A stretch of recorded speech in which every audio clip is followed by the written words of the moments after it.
Reserve bank నుంచి అనుమతులు తీసుకోకుండా మార్గదర్శి ఫైనాన్స్ నడిపారు. రిజర్వ్ బ్యాంక్‌ని అడిగితే ఫైనాన్స్ కంపెనీ ఖచ్చితంగా రిజర్వ్ బ్యాంక్ గైడ్‌లైన్స్ ప్రకారమే జరపాలి అని చెప్పింది. అటు రిజర్వ్ బ్యాంకే చివరికి మార్గదర్శి ఫైనాన్స్‌కి నోటీస్ ఇచ్చింది.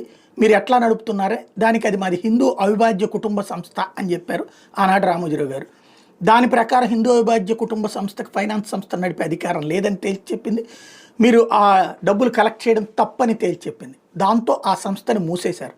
ఆ మూసేసిన సందర్భంగా డబ్బులు రెట్టిచ్చేశారు.